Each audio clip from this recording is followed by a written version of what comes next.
Bonjour, je suis Christelle Lissier de la chaîne Académie de la Nouvelle Conscience. Je vais vous parler aujourd'hui de l'ancrage, des différents types d'ancrage, j'en ai déjà parlé. Être ancré à la réalité astrale ou la réalité source. Les différents types d'ancrage. En direct du hamac. J'essaie de me positionner. Donc j'ai déjà fait une vidéo là-dessus qui parle des différents types d'ancrage en lien avec, toujours pareil, les mécanismes du patriarcat ou du matriarcat. Comme on est en pleine transition, eh bien, effectivement, il y a, selon moi, une nouvelle façon de s'ancrer, c'est même pas une nouvelle façon, on peut être ancré différemment, sauf que la réalité patriarcale, donc tous les êtres qui sont dans les mécanismes patriarcaux, ne peuvent pas le percevoir. Parce qu'en fait, on perçoit que ce qu'on peut percevoir par rapport à la réalité à partir de laquelle on observe. C'est-à-dire chaque individu provient d'un endroit différent. Et puis ensuite, il y a des êtres qui ont des similarités, des valeurs similaires ou des fonctionnements similaires parce qu'on provient du même endroit. Mais d'une façon générale, tout a été dicté par les lois patriarcales dans ce monde. C'est ça qui a prévalu en fait, le monde de la dualité, de la séparation, c'est les mécanismes du patriarcat. Avec une réalité qui est propre au mécanisme de la séparation.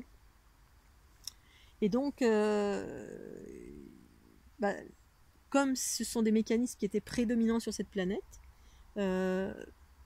y compris les êtres qui étaient éveillés, qu'on qualifiait d'éveillés, entre guillemets, avaient une vision limitée, c'est-à-dire limitée dans le sens propre à leurs propres limites. C'est-à-dire on peut être extra-lucide, il y a mille et une façons d'être extra-lucide, d'être clairvoyant, à partir du monde de la dualité ou à partir des mondes sources.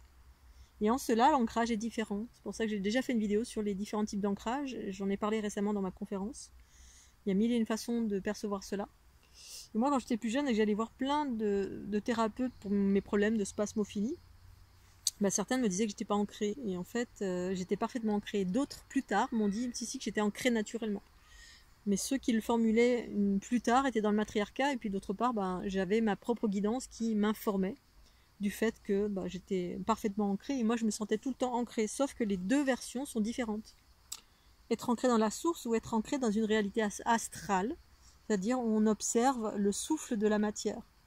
L'ouverture du troisième œil permet de voir les différentes couleurs, les auras, comment circule un arbre, comment circule tout ce qui est relatif au souffle de la matière. Les différents corps subtils provenant du souffle du corps, donc reliés aux différents chakras, avec les couleurs, avec les mouvements, etc. Bien se relier à une dimension, des dimensions de matière, de la matière, de ce monde. Et en cela, ce sont les couleurs relatives au monde astral, qui sont très très brillantes, très souvent. Il va y avoir beaucoup de luminescence. J'ai un petit canard qui est juste à côté, j'adore. Une petite canard au féminin. Et donc, où ça passe effectivement dans les activations de la Kundalini, ça passe par les méridiens traditionnels, avec les sensations de chaleur, etc. On est relié au cœur de la planète, mais la planète astrale, il y a encore... c'est en cela où on attire plein d'entités, où on va commencer à percevoir des entités, mais on est dans des notions de séparation encore. C'est relié aux plans les plus proches de la densité. Et tous les êtres qui ont cette ouverture, reliés au troisième œil essentiellement, on va se mettre à percevoir des entités, etc., plein de couleurs, tout ce qui est relatif à ce monde de la densité, c'est une clairvoyance, mais elle est relative à l'individu. Il y a une limite. C'est pas les mondes sources, entre guillemets, où tout est régi par les polarités réunies, l'unité, et où le type d'ancrage, les réseaux d'ancrage sont différents. Passe par l'antakarana, c'est-à-dire cette colonne multidimensionnelle qui traverse l'individu ou qui englobe en totalité l'individu, comme un gros tube, comme une espèce de gros tube tout blanc qui, chez moi, c'est large, ça peut s'élargir à l'infiniment, mais pendant mon tour du monde, c'était 1 mètre à droite, à gauche, devant, derrière, j'étais englobée en totalité là-dedans. Et sinon, dans la version la plus petite, ça traverse le corps comme un tube là, qui traverse le corps de haut en bas et de bas en haut, où circulent les différentes...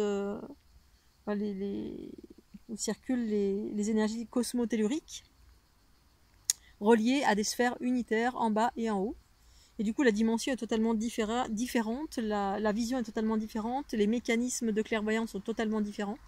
Ça passe par les trous noirs, c'est une conscience qui passe d'abord par l'intérieur pour percevoir avec la conscience dans l'infiniment petit et dans l'illimité de l'être, autant dans l'astral que dans l'illimité de l'être, c'est-à-dire autant dans toutes les dimensions, de la plus basse à la plus élevée.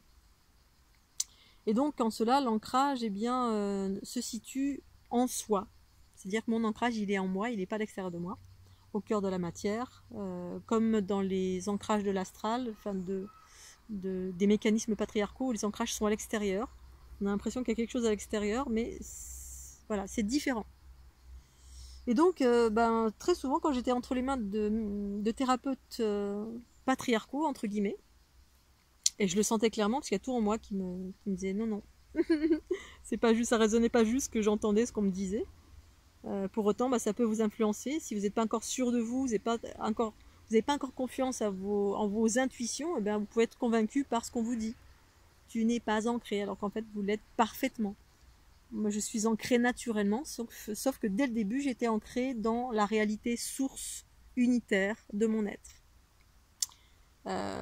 Qui ne peut pas être perçue par quelqu'un qui est régi, qui a un ADN, qui a une provenance d'une lignée patriarcale, et qui, dans les lignées patriarcales, il y a toujours eu une prédominance de, on a des pouvoirs et on est une élite. Il y avait toujours cette prédominance de, on est une élite, et du coup, on a créé un courant auquel on devait se plier parce que on voit jusqu'à une certaine mesure, mais donc du coup, on en fait une réalité pour tout le monde, et tout le reste n'est pas visible.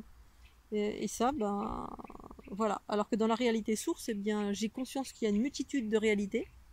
Et je cherche pas à faire plier les autres à ma réalité. D'abord, je cherche qui est la personne, d'où elle vient, ce qu'elle est, comment elle perçoit. Et puis, j'accepte parfaitement la réalité de l'autre en étant différente de la mienne, sans chercher à faire plier à ma réalité, parce que j'ai conscience qu'il y a 3 milliards de réalités différentes. Et en cela, il n'y a pas de notion de supériorité ou d'infériorité. Il y a une notion de les choses sont ce qu'elles sont. Voilà.